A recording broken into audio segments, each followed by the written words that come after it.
Alors cette vidéo est complète celle que j'ai faite avant, je vais les relier toutes les deux dans un même fil. Mais je vais le dire de manière peut-être moins ennuyeuse et moins galérienne. Je vais faire un effort. Pour que vous compreniez bien ce qui s'est passé dans la transition entre Newton et Einstein, vous allez voir, c'est tout à fait concret. Mais pour ça, il faut avoir recours au conditionnel. Imaginons que, bon, voilà, on ne se soit pas développé de la même manière, qu'on ne puisse pas mesurer la vitesse de la causalité, blablabla, qu'on reste avec des préjugés newtoniens, etc. La question, c'est est-ce qu'on n'aurait pas pu découvrir, sans avoir de matériel, cette vitesse de la causalité qu'on avait décrétée infinie. C'est un reste de croyances religieuses, un reste d'erreurs religieuses, enfin d'erreurs dues aux intoxications religieuses qui étaient présentes dans la physique depuis longtemps et que Newton avait traduit en le fait, le mélange entre les maths et la religion l'avait amené à penser qu'il y a un temps absolu et que donc la vitesse de la causalité est infinie. Ok. Bon, imaginons, on continue de vivre avec ça et puis au lieu de mathématiciens, on a des mathématiciens. Alors, au lieu de physiciens, on a des mathématiciens, on a, je sais pas, le temps, des logiciens, des mathématiciens qui travaillent, qui s'amusent. Alors eux, ils n'ont pas de labo, ils reçoivent pas beaucoup de crédit, mais ils cogitent. Ils regardent les axiomes, ils éliminent les coupures, ils regardent les axiomes tacites aussi dus au langage, etc. Et puis ils étudient Newton sous toutes les coutures. Enfin, ils étudient les axiomes qui permettent de faire fonctionner la théorie de Newton sous toutes les coutures. Et puis au bout d'un moment, ils vont découvrir que il y a une relation mathématique et non pas physique entre la causalité et la difficulté de pousser des objets. Voilà. Ils vont admettre la notion d'objet, parce que c'est pas évident à admettre, hein. Il faut tout rajouter. Et puis, ils vont faire tout un tas de déductions, et qu'est-ce qu'ils vont découvrir? Ils vont découvrir qu'on peut mesurer la vitesse de la causalité sans envoyer des rayons et chronométrer combien de temps ils mettent. Voilà, tout simplement. Parce qu'ils vont... Et ça, c'est pour ça que c'est célèbre, E égale MC2. C'est pas tant parce qu'on a fabriqué des bombes atomiques avec, ça c'est le côté spectaculaire, mais c'est parce que si la causalité... Si demain, un grand tour de magie dans notre monde local, le système solaire, même allons-y pour la galaxie, la vitesse de la causalité change et se met à aller 400 000 km par seconde, vous peinerez moins à soulever des boules de bowling.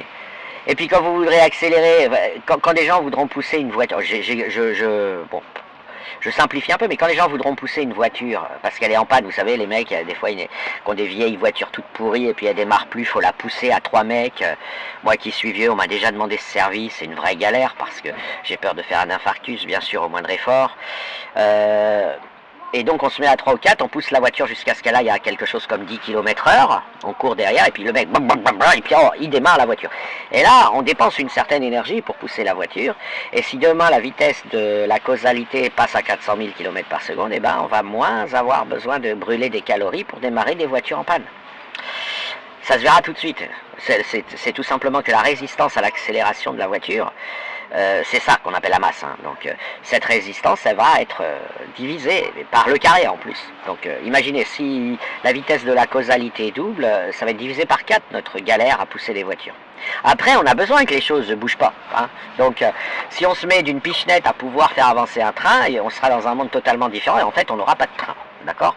Mais c'est pour faire comprendre que si l'histoire avait été différente, peut-être qu'en l'an 1500 ou en l'an 1600, quand les gens se déplaçaient en diligence, ils auraient pu découvrir la relativité restreinte uniquement en s'amusant à peser des trucs et pousser des trucs.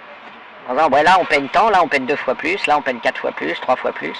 C'est donc que la causalité a une limite supérieure absolue de temps. Voilà. C'est comme ça que ça se serait passé. Et finalement, on aurait découvert la relativité restreinte, parce qu'il n'y a pas 36 000 manières de... Toutes les façons de l'énoncer sont isométriques. Donc, voilà, c'est pour dire que la vulgarisation présente le choc historique comme étant l'expérience de Michelson et Morley, mais il y avait Fizeau qui avait à peu près mesuré la vitesse de la lumière, mais il n'avait pas dit, à son époque, que c'était la vitesse de la causalité. Mais Michelson et Morley, eux, avec leur expérience, ils ont choqué tout le monde. Parce que la vitesse de la lumière, elle va à la même vitesse dans toutes les directions, mais que vous la mesuriez du train, de l'avion ou sur Terre, ok. Et donc ça, c'est pas, voilà, ça a choqué tout le monde. Et je tapez Michelson et Morley, vous aurez tout ce que vous voulez sur Internet et sur YouTube pour vous raconter ça d'une manière tranquille. Mais en fait, ça aurait pu ne pas se passer comme ça, et on aurait pu quand même découvrir la relativité restreinte avec des maths, avec de la logique, parce que les maths c'est que de la logique, donc avec des raisonnements, de la déduction, voilà. Donc vous voyez, il n'y a pas qu'une façon d'imaginer comment la science avance, il y en a plein. Mais là, il se trouve que le choc de Michelson et Morley a fait sortir de l'ombre et de la clandestinité, ou de l'anonymat Einstein, qui a cogité. Ensuite il a bien cogité pendant longtemps, il y a beaucoup de gens qui ont travaillé avec lui, et puis on a pu le E égale MC2, c'est la relativité restreinte, hein. Donc c'est pas, mais il y avait les premières démonstrations, elles avaient un peu d'influence, il y avait un peu d'influence des idées quantiques, on parlait d'énergie d'un truc qui pèse rien, le photon, mais qui va infiniment vite, enfin qui va à la vitesse de la causalité. C'était un peu pas terrible, quoi. Mais après, il y a des démonstrations un petit peu plus utilisant un peu moins de postulats, et en particulier n'utilisant pas le paradigme quantique. Donc de toute façon, E égale MC2, aujourd'hui on sait le situer, mais on sait le situer dans la grande bagarre des axiomes et cogitation. Mais c'était avant. Enfin, on aurait pu même, imaginons, le découvrir en l'an 1000, vous voyez, on aurait pu découvrir que E égale MC2 en l'an 1000. Enfin, je sais pas si on parlait d'énergie et de masse à cette époque-là, parce que l'énergie, c'est quand même un concept qui a été essentiellement bien compris beaucoup plus tard. Mais par exemple, la quantité de chaleur, le fait que les machines à vapeur pouvaient donner de l'énergie, c'était pas un truc, voilà, Carnot, il n'était pas... Mais voilà, l'histoire aurait pu se produire comme ça, c'est-à-dire que quelqu'un aurait pu arriver avec un théorème de maths en disant, regardez les axiomes, et bien moi je vous dis qu'il n'y a pas besoin de supposer que la causalité va à telle vitesse, en l'occurrence l'infini, hein. Je vous dis qu'on n'en a pas besoin, on peut savoir. On peut savoir en pesant des trucs et en poussant des billes. Alors évidemment avec des instruments ultra précis, hein.